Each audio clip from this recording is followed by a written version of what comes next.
Ako mapalit din yung bili ko sa'yo, no? Converse. Itong outline, dito na to. Itong mga luma ko na Jordan.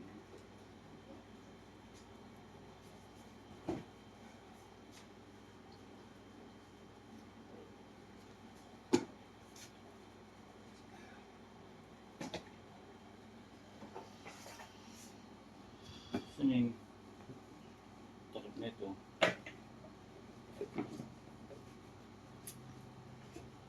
Saan yung takip na ito? Isa.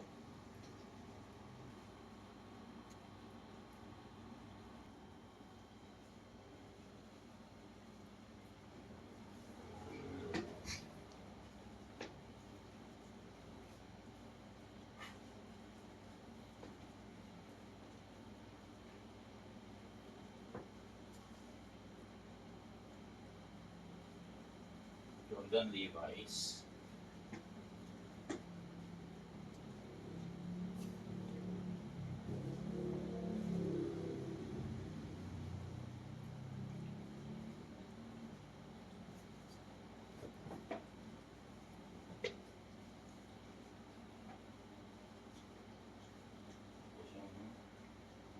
Sayon.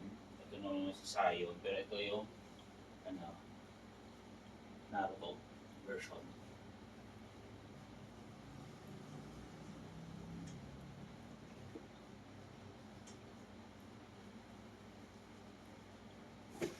Siyempre, ang aking walang kamatayang sapatos, pang harabas, pang basketball, pagkasarap ko naglalaro. Pero ang tibay na to ha. 8 months na. Parang binili. Marumi lang talaga siya.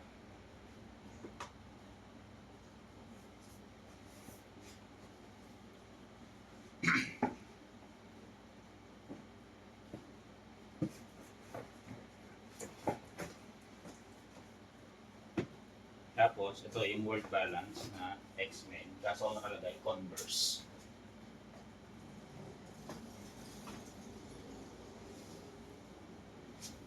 Ito talaga yung original sapatos niya.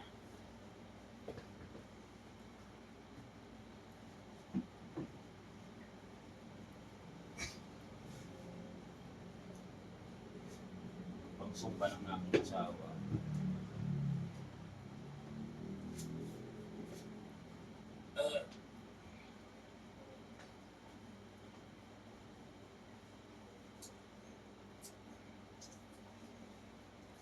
Kasi sa September pa kasi kami lilipat. So, kailangan muna namin sa September pa kami lilipat para masira yung mga karton o nakapatong-patong lang siyang ganun kanina.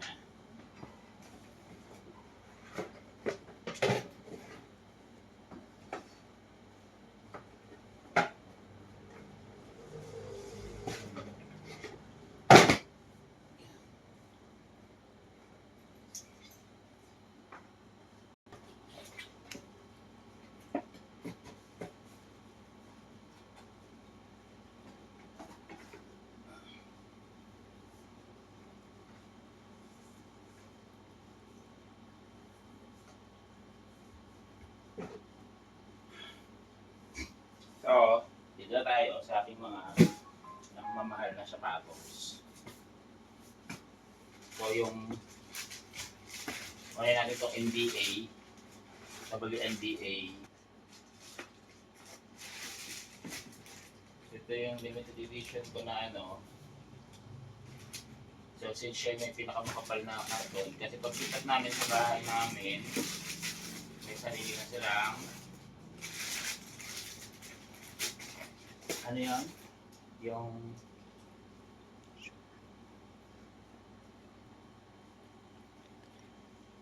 so yun. So may papagawa akong walk-in closet. So lahat ng gagawin ko muna ngayon is gano'n muna. So ilang buwan pa naman kasi kami dito.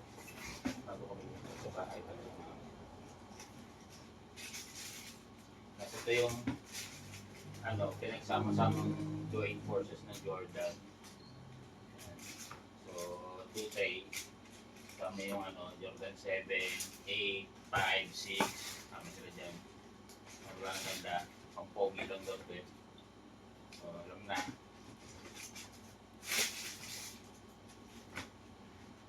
Kita niyo nasa likod ko. Kung sino yan, yan. Yan ang mukha ko eh. Joke. Joke lang. Hindi madadalasan. Joke lang. Pero kadalasan yung joke ko kasi pag totoo yun. Tsaka yung joke ko kasi pag matalinong tao, pagka hindi mo na-gets, so alam mo na kung nasaan ka ha. So, ito naman yung Luka Doncic na binili ko. Ayan. So, since sa yung Luka Doncic dito kasi since malaki-laki din yung karton.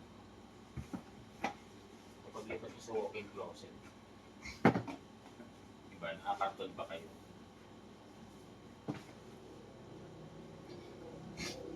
Tapos, ito yung kay... Sino ba ito?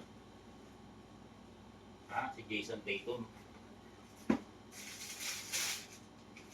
Si Channing Tatum kasi yung kamukha ko eh, talaga. Pero okay lang yan. Okay. Ako. Dalawang beses ko pala ito nasuot. Actually. Bago pa nga oh. Ay, isang beses ko pala ito nasuot, nagsimba lang ako.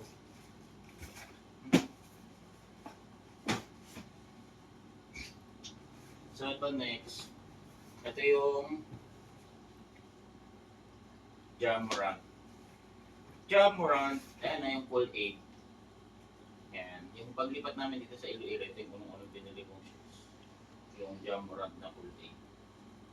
So limited edition siya na full 8. Alam niyo yung full 8, yun yung ininom namin ng bata pag rich kid ka. Kasi hindi naman ako rich kid, bumibili lang naman ako ng time linggo. Nakainom lang naman ako full 8 pag linggo. Dahil di ba pinapayagan ng aking mami na mag-views. So yes, ang ganda. Diba? Bango pa siya. Actually, ginamit ko ito nung huling laro ko nung bumalik kami ng Manila. Pinalaro ko dun sa Metro Asia.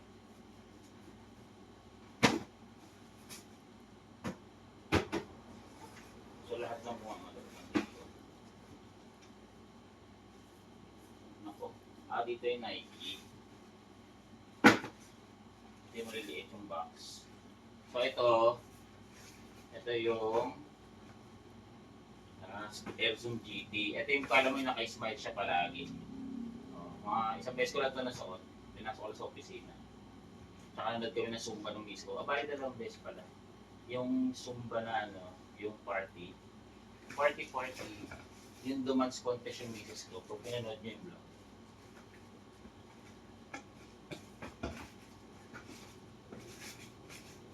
So maganda itong pinapare sa short.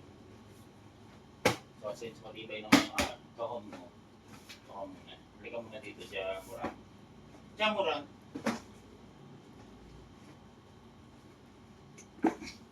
So ito pa isa. So hindi ako masyadong pan ni Ja Morant. No? So ito yung pangalawang sapatos ni Ja Morant. Ito yung ayun o. Ja.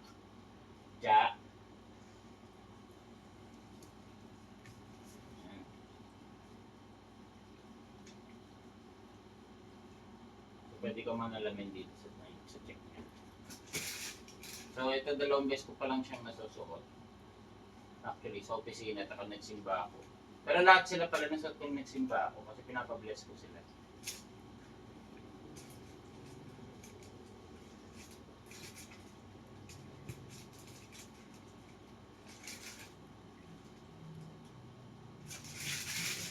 So makikita niyo yung pagkagawa na yung walk-in closet ko. Actually, dalawang walk-in closet na pinagawa ko. Isa sa akin, isa sa misis ko. Doon pa lang po pa umulit ng sapatos yung misis ko kapag nagawa na yung walk-in closet niya. So for the meantime, ako muna yung namili kasi alam niyo naman. Kasi ito palang sapatos na to, hindi po siya Nike. Ito yung limited edition Teenage Mutant Ninja Turtle. Hindi ko lang nadala yung karton niya from Manila. Kasi po, nabili namin ito sa Manila noon. So hindi ko nadala yung hindi Hindi ko nadala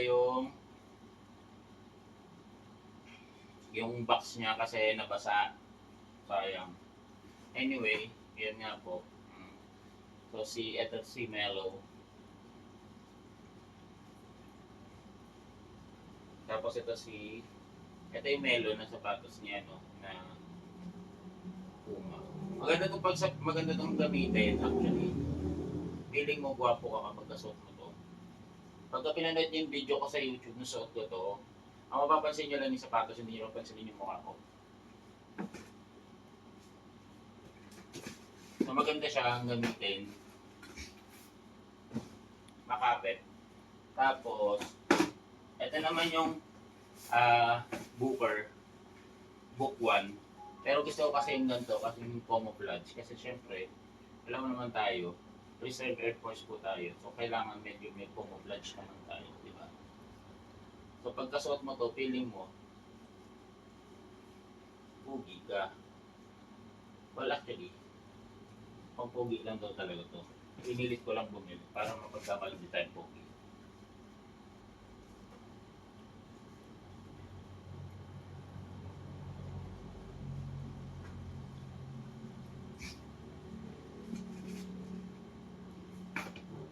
Yan. Book. Tapos, ito yung isang pangharabas kong sapatos, itong GT na red. Pero mamaya ko na ito ilalagay kasi lagi ko itong ginagamit kapag naglalaro ko sa cover. Pang last.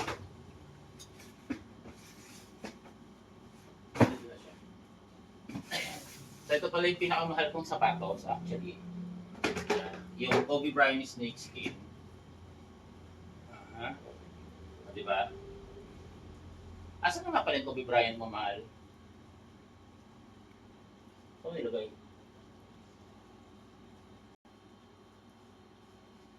Ito pala yung binigay ko sa misis ko. Ayan, yung Kobe Bryant na Olympic gold. Ayan. Ito yung dalawang pinakamahal na sapatos namin. Technically. So, kasi nasa ibang karton, kasi po, nabasa yung karton niya nang lumipat kami dito. So, kasabihin niyang nabasa na karton yung Teenage Mutant Ninja Turtles. Anyway, ito. Ito naman, binili ko to sa Manila. Nung lumuwas kami ng December, last year lang.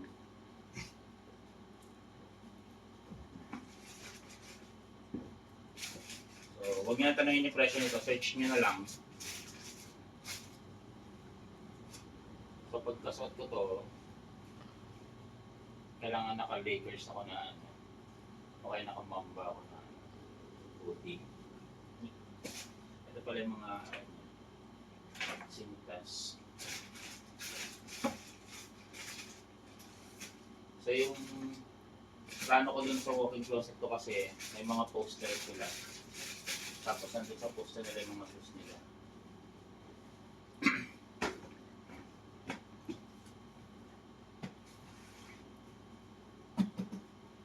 Tapos ito, yung huli kong biniling Jordan. So ito yung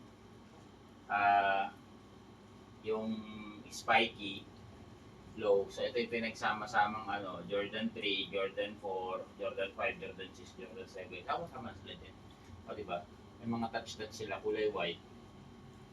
So, actually, dalawang beses ko lang itong sinuot. Yung sinubukan ko siya, tapos nung nag-sit pa kami.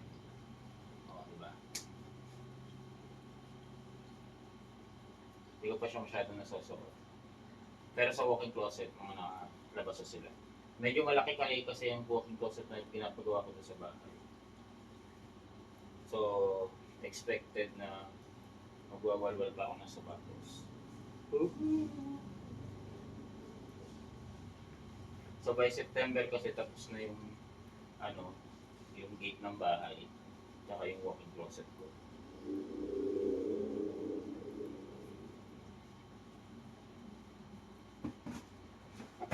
Diba? Ngayon lang ako nag-ayos ng sintas. Paano kasi pagkasuot, ubad, tabi, karton, siga. Oo, diba? Gandang trabaho.